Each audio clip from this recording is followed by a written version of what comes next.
As background, I've been hosting the Asset Protection Risk Mitigation podcast series for Conversations on Retail. This is, I believe, Matt, our third session. We do it once a month. And it's well advertised on social media. And today we're lucky enough to have Mike Lamb carve out some of his time. And for all of those that one or two people on here that may not know Mike's background, Mike has been a key player, VP at three of the biggest retailers on the planet. Home Depot, Walmart is where I connected with, and worked for Mike at Walmart, and he's now VP of Asset Protection and Safety at Kroger. And, Mike, really I'll give you a chance here in a sec to kind of share anything that I might have missed, and we're going to jump into it. But our theme today, guys, is the balance of legacy solutions and emerging tech. And I think we couldn't have picked a better time, Mike, to discuss this with all of the hype that's on media, the ORC, the theft, the COVID hangover that still is plaguing a lot of the retailers with staffing and et cetera. Some of the tech guys that over-indexed thinking that, what happened during COVID was going to be the new norm, and it hasn't quite panned out that way. So anything on your background, Mike, you want to share before we jump into it? Well, first of all, I just want to say Happy New Year to everyone that's on. I consider it a privilege to be able to get on and talk about an industry that I so love and am so passionate about. That is changing, as you know, Brand, and the audience would likely support dramatically with regard to expectations of the asset protection industry and how they support their respective companies. So just glad to be on, and I look forward to our conversation. Okay, so I'm going to guess 30 plus years in the industry, Mike, maybe more? A little bit more, Brand. I launched my asset protection career. At the time, we called it security. I'll tell you how long ago it was. September 1979. So that's been a few years. So I'm 4 decades plus in this industry. I was attending the University of Tennessee when I first got into retail. 9 months after getting into retail as a part-time job, I transitioned over to the LP team, and I've been at it ever since. So it's been a long time. So since the late 70s, different economic conditions back then, and it's been a roller coaster ever since. In a nutshell, what's really changed in the profession since 1979, 40 years ago, and comparing that to today? Well, I'd sum it up in one word. It's everything, right? I mean, if you look at the challenges that we face today in retailing relative to this broader notion of asset protection, not just security, it really encompasses so many strategic elements these days, right? I mean, and we learned through COVID, for example, that AP teams had to be nimble. They had to flex. They had to shift priorities in order to provide a safe shopping environment for those stores that could remain open. I was fortunate enough to be employed in an organization where we sell groceries, and we were considered an essential business. So that's just one example of something that perhaps in the 70s or 80s or 90s that an asset protection or loss prevention team would never have been tasked to do. And the dynamics of technology and the warp speed with which it's changing, and the ability to really leverage technology in a way that enhances the business, not just from a shrink and profit perspective, but from a service and from a availability, in stock, and customer experience point of view. So, I've been in the industry so terribly long that it is remarkable just how much it's changed. And I would add this too, Brand. I stepped away from Kroger thinking I was going to retire, was out for about 18 months. There was radical change in the 18 months that I was out of the shop, so to speak. And in coming back, realized even more so just how dynamically changing the retail environment is. It's anything, anytime, anywhere. And the asset protection teams have a responsibility to safeguard profit, people, and assets across all three of those frontiers. So it's then from those comments, it's not an overstatement to say that, it's changed immeasurably over the years. Would it be accurate to say that the influence and, the proverbial being at the table for asset protection loss prevention, is that better now than it used to be, where the Mike Lambs of the world are a key influencer on broader business, or are we still just locking up shoplifters? Well, I can only speak for the company that I have the good fortune to work for, and having a seat at the table is contingent upon you forcing yourself to the table, right? Insisting that you be a part of the broader business discussion. But I think what's changed is, the really effective leaders have always had those skill sets to say, I want to be an integral part of the business conversation and how I fold the asset protection strategies into the broader business plan. But I think more so today, Brand, perhaps than ever before, leadership within these companies are now demanding it, right? They see that there is the absolute need to have asset protection at the table. And those that were already on that road to insert themselves only amplify their ability to contribute more these days. But I would say that, that's another thing. You talk about the 70s, the 80s, and 90s. You were just kind of a necessary evil, if you will. I think by today's standards, you're a critical need for the business in order for it to be as profitable as it needs to be. And it's not just about shrinkage, right? And the more important thing is life safety. And we've all read and seen, and unfortunately, even in our own company, experienced a lot of the life safety issues, with active assailant, disgruntled customers, disgruntled associates, and just the level of violence that we're seeing in the country today makes the role of asset protection and the strategies and technologies you bring to mitigate against it even more important. Yeah, it's funny you mentioned the active assailant. I was on the phone with a close friend of mine last night, and he was in a store, and some customer I could hear it over the phone, coming completely unglued. And he's not even in the asset protection industry. And he turned around and left. And it was in a large store. And he's like, I hate to say it, but in the world we live in, I don't know how that's going to end. And I'm leaving. And you and I know, we've both been in retail forever, you more than me, that it's an unfortunate reality of the sandbox in which we play. That coupled with, I hate the overused word, unprecedented shrink levels, but in my personal experience, everybody knows I worked for Walmart. Is that pressure driving the change, or is the change happening because of professional development and people like you and Paul Jekyll and Gary Smith and Kristen Keefe, those guys that are bringing new skills and vision to the table? Are we being pulled into growth? Are we truly growing and being business partners? Well, I think it's a combination of the two. I think the most efficient asset protection leaders really view themselves as an integral part of the entire business strategy and plan, not a siloed function that's sole responsibility is just protection of assets. It's just as important for us that if we're introducing technology into a store, for example, that may mitigate against either shrink or safety risk, that it complements the customer experience. And it's a wonderful thing when you can stand up a program, a strategy, or an initiative that not only helps you achieve your departmental goals, but complements the greater good of the business. And the leaders you named are among many today in our industry, and I think really see and get that.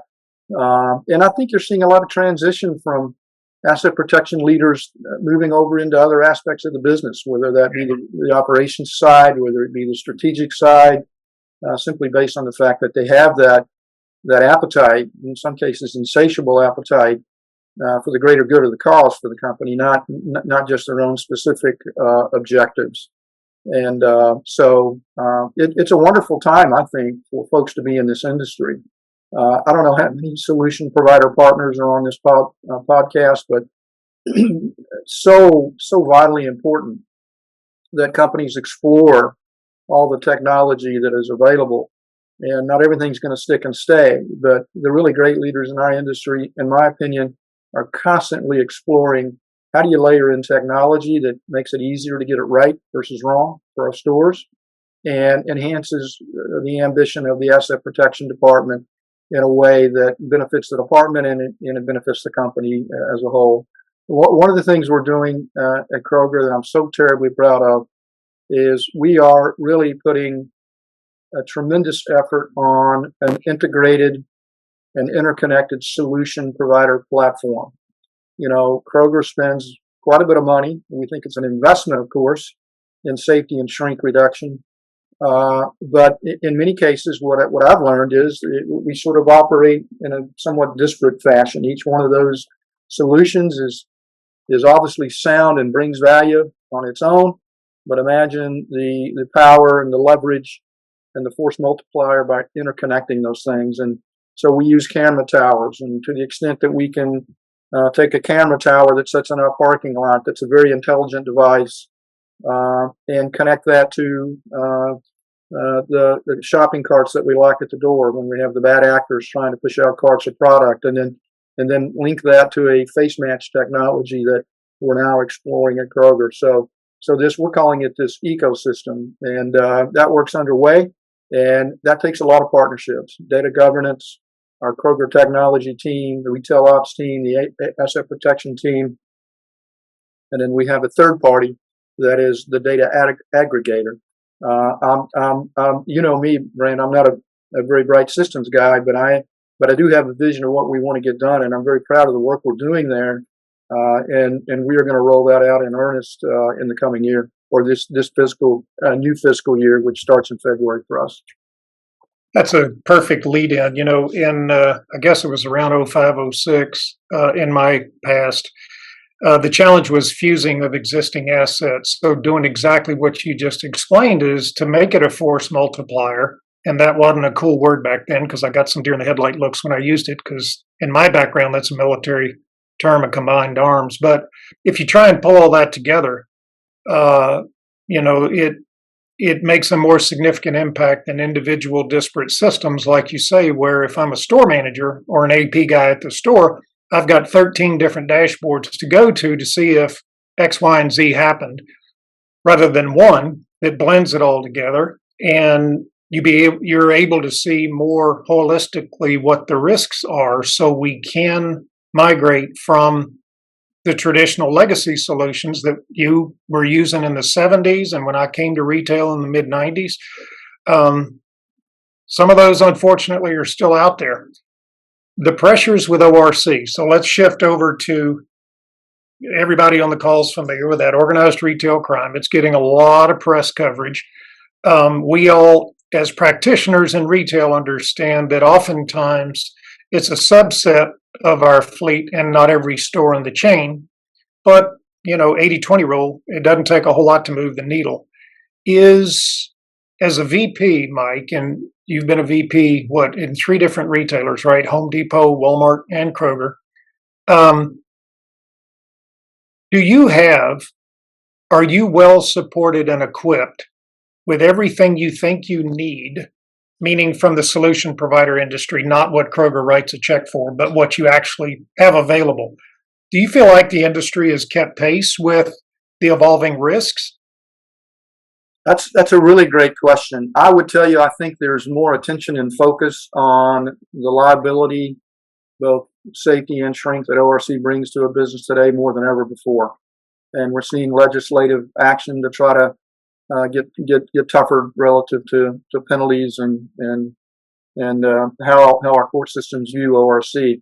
We think it's a tremendous challenge at Kroger, and I don't know how many retailers are on this podcast, but I think they'd all agree it's a problem, and it's a problem that's growing. I think that is driving more collaborative conversation with solution providers on how do we get more nimble here. And Brand, it's got to be more than just I'm going to push my problem to another retailer. It's how do retailers collectively come together on this in a way that materially mitigates this and not just pushes it from one retailer to another. That's one thing I admire about the industry that's probably changed in the last, I'll say, 10 to 20 years. I used to say you don't have to be faster than the bear; you just got to be faster than the other guy. Well, how do both of us get fast, right? How does the bear not catch either one of us? And I think the one thing I'm proud of at Kroger is we have a very solid partnership, not relationship, partnership with our solution providers. I think you've always got to be in a think tank, right, on what you're looking at and how it applies to the business and what's the impact of the customer and the customer experience and ultimately what's the value that it's going to bring to your business. And because what you did yesterday is probably not going to work tomorrow.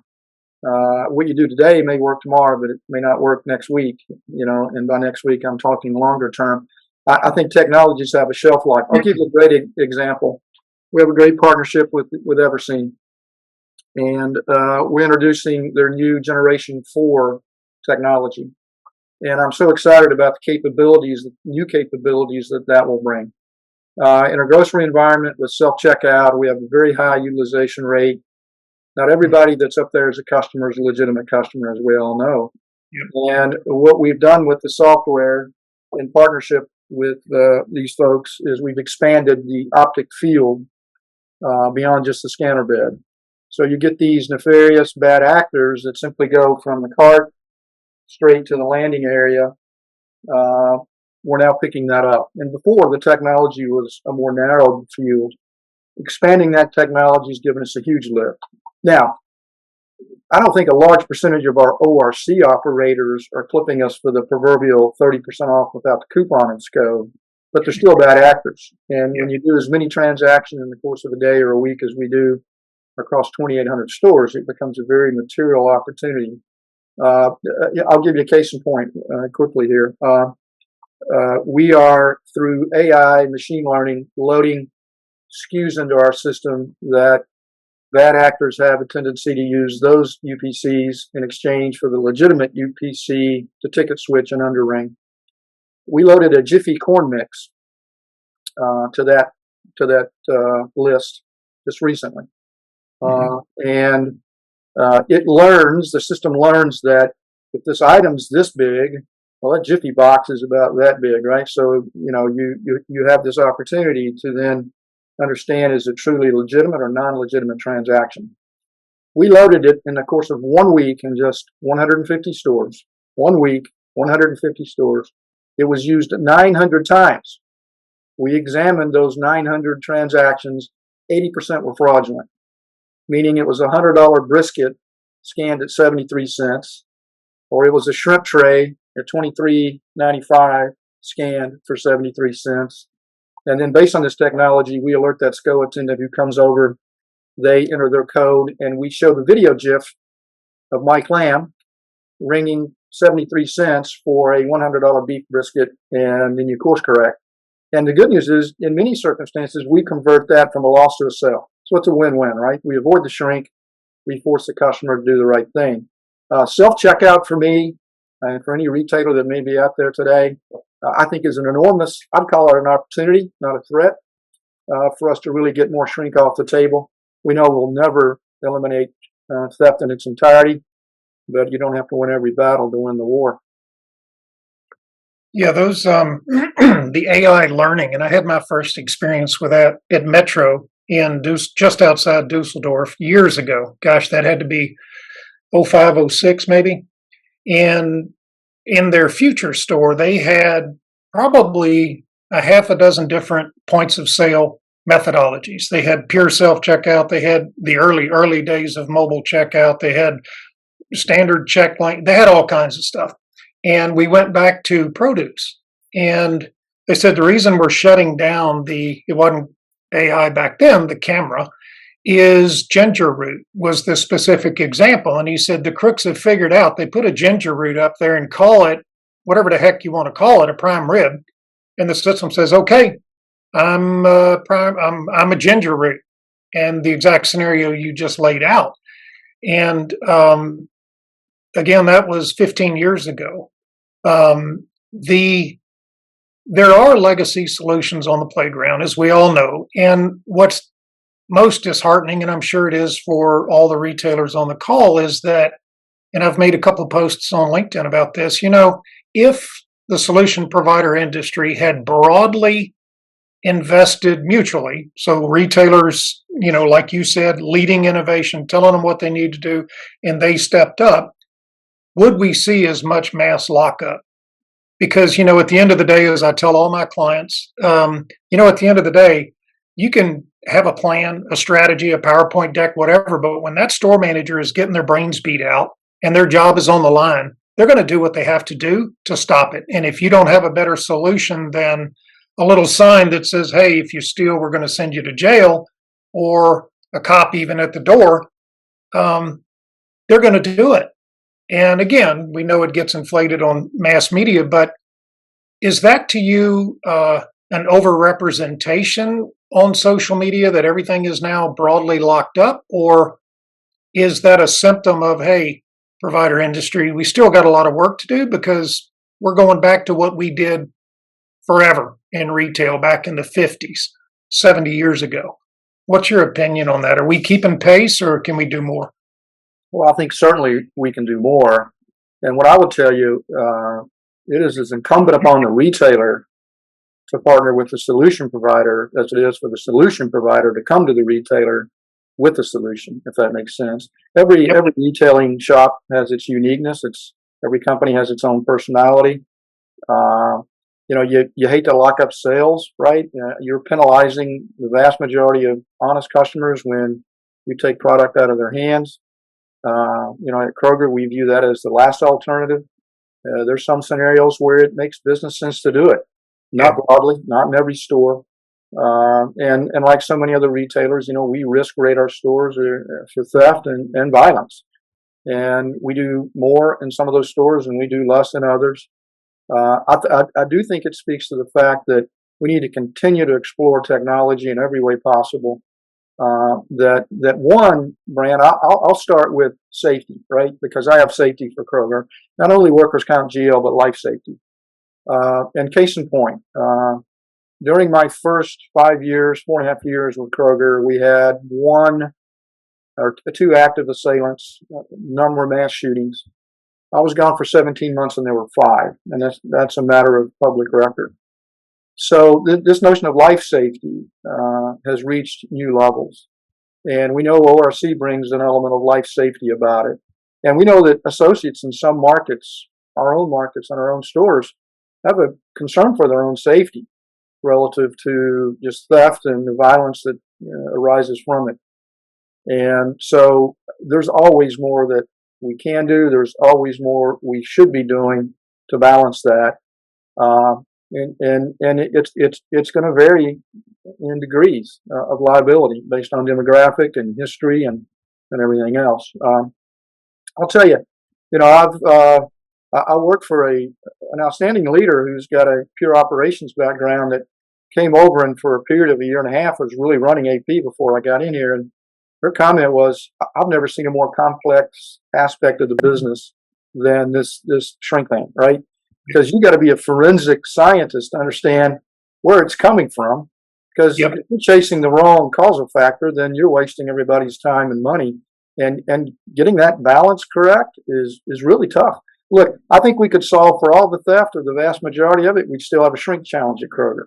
I think we could solve for all the store behaviors and operational excellence and process improvement issues, and then not address theft and have a shrink problem. You've got to be balanced, in your approach, both behaviorally, in terms of operational excellence in the stores, and then the things you're doing to try to mitigate against theft, all with safety being the number one priority. And that is our ambition. I mean, I'm blessed to have an outstanding leader in Frank Patterson, who leads our threat management program. And we are so fortunate to have him. We get, as any retailer, you get threats constantly. You have to judge, weigh those in terms of relevancy and credibility, and then take action appropriately. To me, life safety has kind of risen to the top. You can get over a bad shrink number, you can miss a sales plan, but life safety with associates and customers, either visiting your store to shop or working in your stores, leaving or coming in safely and leaving safely, is really reached, I think, new levels of concern, as it should, across the retail industry and retail landscape. It's funny. I've been 25 years now, and in my 25 years, if ever a VP who had responsibility for safety was asked what are their top three priorities, safety was among them, but it wasn't number one until I don't know 2.5 years ago, and that's with a majority of the tier ones. And I won't mention names, but all of them are said my number one priority is the safety of the customer and associates, and directly saying the mass shootings are a problem, the violence, violent apprehensions, unfortunately many become fatalities, etc. um, in the second point you made, Mike, and I want to highlight this because, as you know, this has always been a passion of mine, very unpopularly in my early days at Walmart, is the understanding and fluency of total loss mentality versus in the box, catch the crook, and expecting that theft is a majority of all losses. And I don't want to debate that, but we all know that, during COVID, there were crippling supply chain challenges. I don't care who you were, even as sophisticated as Walmart's logistics and supply chain is, it was crippling. And it hit every retailer on the planet that gets anything from outside that four walls of the store. So there are risks in the supply chain that, once the purchase order is created at, let's say, P&G, do we know, in fact, we received everything we got billed for, all 75 million eyeliner pencils that went to 5,000 stores? Did it go through the DC? Do we know that, there's not a process error in the DC?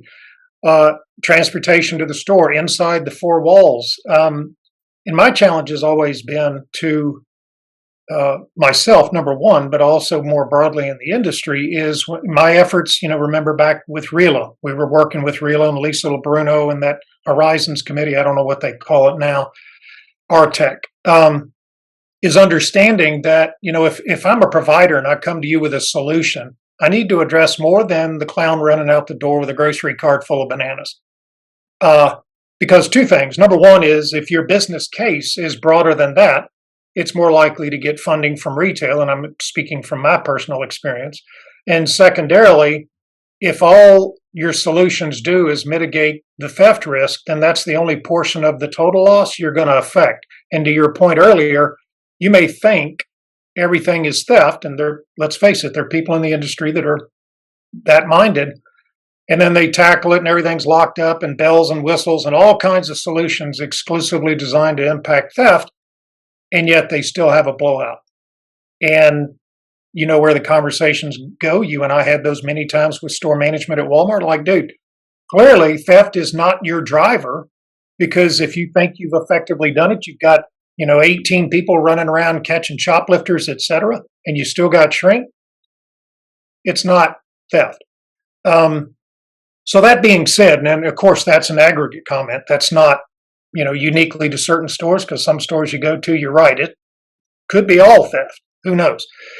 The I don't want to be as specific as saying, are there legacy solutions that you say they've reached the end of their runway, because it's not aligned with our theme. But certainly there are solutions that have been out there, traditional solutions, that during COVID, and I'm asking if you agree with this, during COVID, it really punctuated their efficacy. In other words, we were all scratching our head about it before COVID hit, and this doesn't do crap. Do you agree with that? Are there solutions out there that are like, if I had to make this decision again, this would not be in my store? Yeah, on balance, yes. But I would also say this: some of these solutions are like gel bars on your windows. May not be that effective, but you ain't going to be the first neighbor to take them down. I remember you saying that at Walmart. We laughed, not only from your Southern euphemisms you always use, but we were like, well, crap, that's a good point. I think you have to constantly value whatever solution that you put in place to the extent you can, right? So many variables drive shrink. So getting the noise out and truly understanding what's contributing to lower shrink or increased shrink and what isn't is a game we all have to play, and play very intelligently. It's a game you have to win. Yep. But there's sometimes the business model changes a bit, Brand, and you don't have staffing like you used to have. So a technology where you have the ability to staff at a door that used to be, very effective, and in fact still is if you have that resource, may not be as effective now because you just don't have the underpinning or infrastructure to support it. So I think the really smart EP leaders are constantly assessing, where do I invest my capital monies where I get the biggest bang for the buck? Because we know capital money, you get in line just like everybody else, right? You get in line for that. I will tell you, at Kroger, we have been blessed that this company has really taken a serious view of investing in those technologies, strategies, programs, tools that we believe are going to affect the business in a positive way. And I'm so very proud of the fact that our organization really trusts what we're doing. And when we can demonstrate the value, either as a proof of concept or as we move forward with it, they continue to allow us to do that. We have, I know this is it's not a commercial for any solution, but we have a particular solution provider that locks our shopping carts at the door to the extent they don't pass through point of sale. And it's perhaps the most viable lens we have to organize theft in our business. And we value that. We get reports weekly, we get reports monthly on the number of pushouts that have been validated as attempted thefts. And we take that data very seriously, and it helps us in a number of fronts. Where do you staff guards and guard coverage where you feel you need it? What trends are you seeing with recidivism of individuals that are hitting you time and time again? And I go back to my earlier comment about this ecosystem. Now we're going to start piecing all this together in a way that allows us to be proactive, not reactive. Because when that cart gets pushed to the door, whether they're successful or not, many of them are coming back. Here's a data point. We set up a test store for a 6-week period with this technology. We put it in passive mode, meaning we weren't alerting the store. We were just capturing incidents. We had 92, I'll repeat this, 92 repeat offenders over a 6-week period in one store in Portland, Oregon. 92 of them. And we now know on an annualized basis how many attempts we have with carts being pushed out. And these are big ticket losses, right? I mean, we're talking it's full of meat, it's full of seafood, it's full of liquor. These are $300, $400, $500, $600 carts that are going out the door. So it's the best lens we have on habitual theft. Now, what do we do with it to further empower that technology and pass that information to our ORC teams? If we make an ultimate decision to push an alert to a guard because we've got Brand Elverston who's been in 6 times with attempted cart pushes, then we might consider that. So, technology is ever changing, and everything's going to get updated, right? I mean, that's the business, right? I mean, nothing lasts forever. I don't care what it is. Yeah, I think we learned so much. Forget the mental health impact of COVID, but I think in retail we learned so much about what has staying power and what doesn't. And one of the things I think we learned, and this is back to your earlier point, with COVID, I think every retailer on the planet had staffing challenges, be it they were sick, they didn't want to come, whatever. We didn't have the man hours per square foot or per sales dollar. That would also, in my mind, push reliance on technology even more. That, you locked it up, but it was a problem before when I had a quote unquote fully staffed store. Now with half the staffing, because we're doing all this self-checkout and automated and all this stuff, who the heck's going to be there to unlock the lock and showcase? Who's going to be there to engage at the front door? Who's going to be there to answer questions on the sales floor? So I think in my mind, it's accelerated the reliance on technology because we don't have the people. And I don't see us going back to that. In my experience, I don't see us going back, say, all right, because, it doesn't take a lot of people in a single store to have a staggering top line dollar value. I don't see us going back to pre-COVID staffing because we're going to capitalize and accelerate efficiencies of technology. But Okay, so let's shift here. I've got a good stack of questions, Mike. I'm going to ask you one more, and then I'll screen the questions and see what we have. Okay. Um, in your mind as a VP, a three-time VP, four-time, twice at Kroger, Home Depot, and Lowe's, do you rely more on, and this may be a tough question, do you rely more on legacy solutions in your mix if you have 10 solutions on the table that you rely on that matter? What's the split on that? Are you more legacy or are you more innovative leading edge, or is it clearly situational dependent? It is situationally dependent upon the perceived value of the legacy system and our continued investment in it, and the challenge for that solution provider to continually upgrade and update. As I mentioned with this skip scan detection and what we're seeing with Generation 4. So it's a balance of both, Graham. And you never sit on your hands and go, okay, we got all the solutions we need. Solution providers with recommendations stay away. We're all set. Anything but that. I mean, we're constantly, in fact, we have 2 to 3 new potential solution providers in the pipeline for 2023 that we want to either do a proof of technology or a proof of concept. So we have a very standard format by which we follow. But at the same time, we've had, for example, this PerCheck system for years and years at Kroger. We're going to continue to invest. We see the value. And we're going to continue to challenge them and them challenge us on how do we continue to constantly upgrade and improve. So it's both. It's both. And there's some legacies that we're going to walk away from over time. We're just going to stop investing. It may not be a matter of pulling it out of the store. It may just be a question of I'm not going to invest going forward. Yeah, and I'll do a call out for you because your success at Walmart, and I can say this because I witnessed it, and I was in the meeting when the then CEO recognized you on stage for an unprecedented reduction in shrink, and you remember that, and you got a standing ovation, and the message in that was that what Mike Lamb did, what I observed as your primary staff guy, what I observed you do, there was nothing MIT, Silicon Valley, crazy ass, wow. It was going back to core disciplines, things that we know work, and you struck precisely the right balance. Because even me, Mike, and I'll be honest, you and I had these conversations over drinks over the years. I'm not a big fan of the old dusty stuff, but clearly you have an aptitude to be able to sniff out, because we did some things that were legacy. You sprinkled in some things I wouldn't call innovative, but they were scalable enough that we could plug them in, and the shrink plummeted year over year. And as we all know, every retailer practitioner on this call knows it's a roller coaster. You don't ever solve permanently shrink.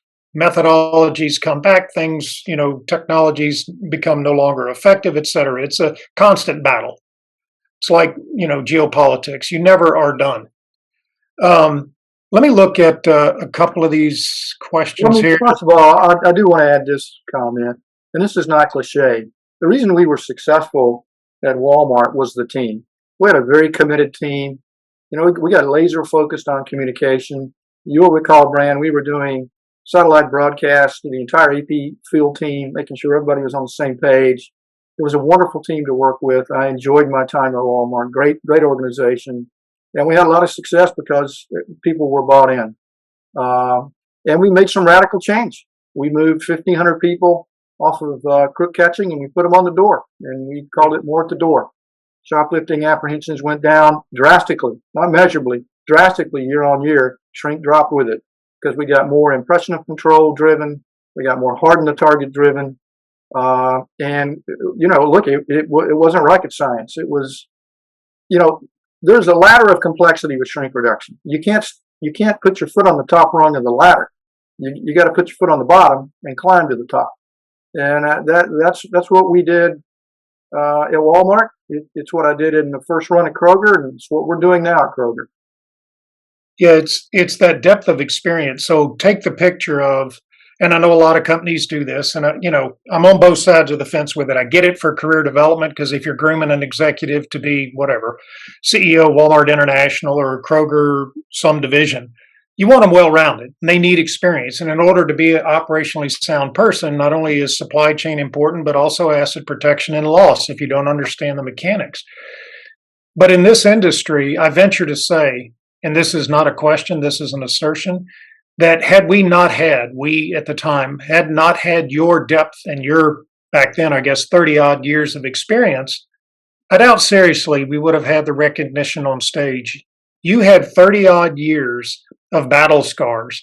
Had you been an operator or a merchant who was selling, Crest White strips for 20 years before that and then popped in for a growth position, I don't think the movie would have ended that way. So the people that are on the call that have made asset protection risk mitigation their career passion, I think are the ones when it hits the fan, like it was then with us, it's people like you, Mike, that were able to herd the cats, reinvest in existing talent, support people that knew what right looked like, give us the money to do it, and you got the result you got.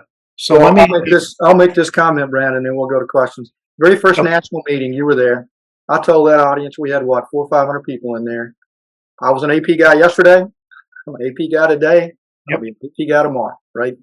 They interrupted you with applause because finally they got a guy that wasn't trying to be the next regional vice president or the chief widget officer. Well, and I'm not saying you can't make transitional moves and be effective leaders no matter your background. It's just who I am.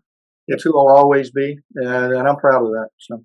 Well, the funny thing, and I learned it in combat boots as a second lieutenant, you can say what you want, but you can't BS troops. They know what it.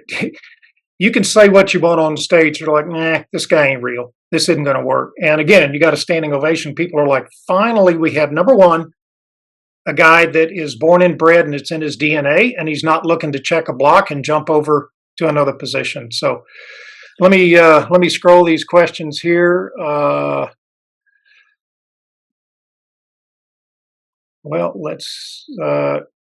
Here's a good one. And I'm not going to mention names, but this is somebody you and I both know. What do you see the top 3 challenges to be in the next 5 years? Well, from a pure asset protection point of view, life safety. How do we get better at mitigating risks to threats to customers and associates? That'd be one. Number 2 would be contributing to a profitable P&L through your shrink and loss reduction. And then it's more philosophical. But number 3 is always stay ahead of the game. Be a student of your business and how your business is changing. Okay. Let's see here.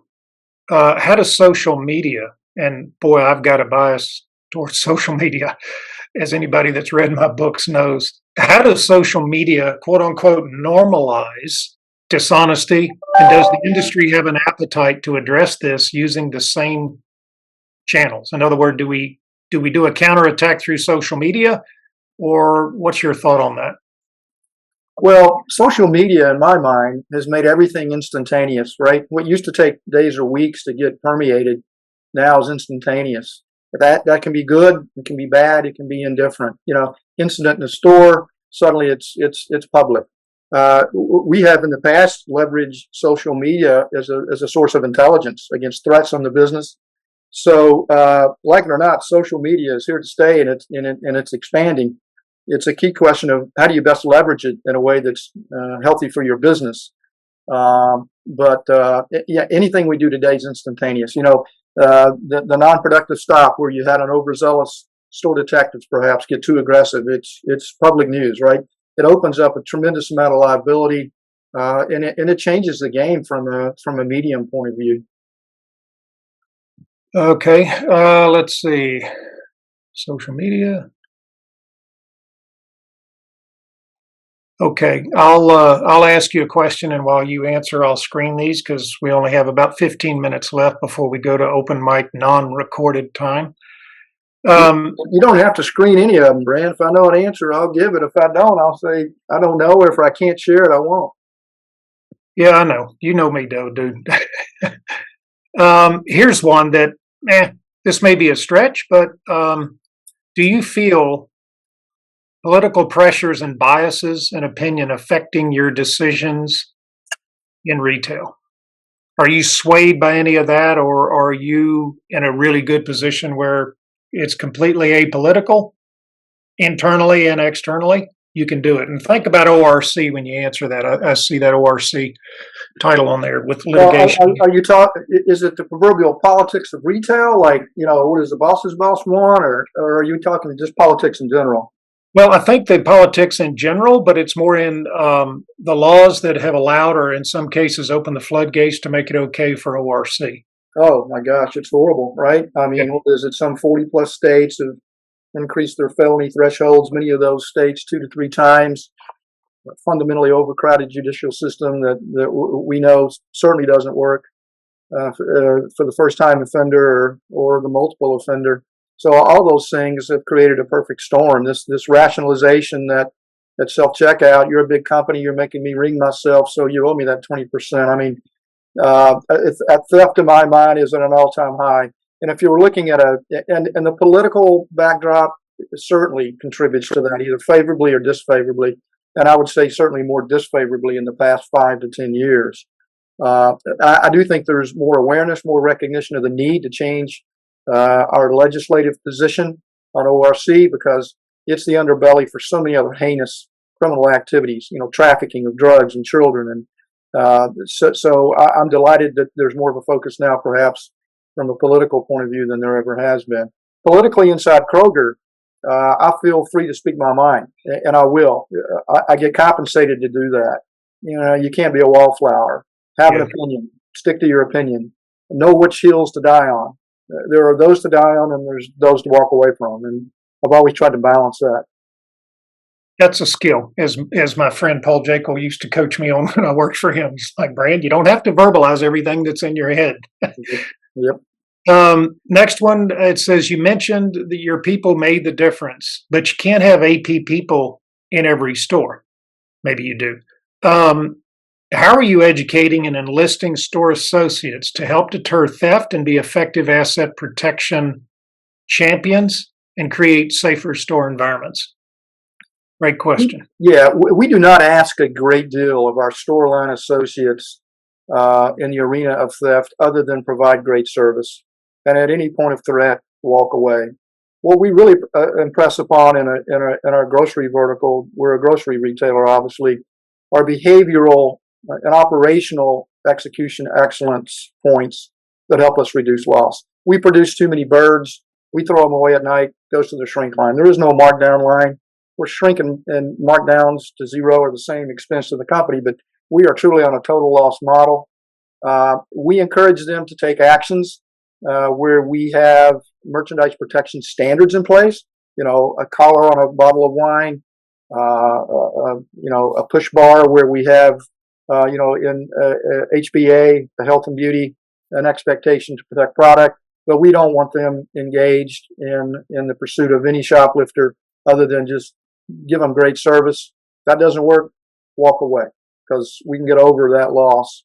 Don't want to run the risk of someone getting hurt. Yeah,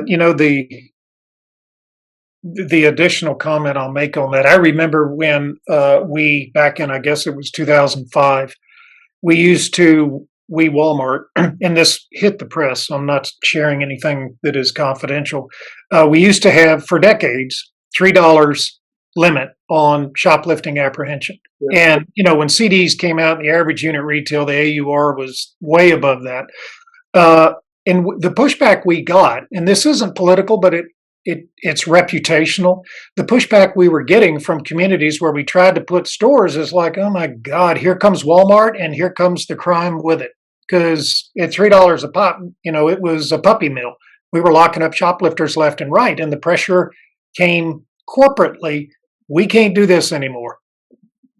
We raised the limit, which I'm not going to quote, but it was a substantial increase. And boy, there was a lot of internal, teeth gnashing, and, we're going to give the stores away, and we're going to be out of all of that emotion and drama. But at the end of the day, Clearly, it was the right thing to do because we had not kept pace with the times. And we had to be realistic that there is a balance of if your thought process is you're going to eliminate theft, you're in the wrong business. It's a management, just like you said, with legacy versus emerging tech, just like hands off. We're not asking anybody in the store to put their life on the line. And the unfortunate fatality in one of the DIYs, I can't remember recently, it was Lowe's or Home Depot, where the crook did a push out in a cart and shoved the elderly, I'm going to call him a greeter, I don't know what they call him, and the guy died. Yep.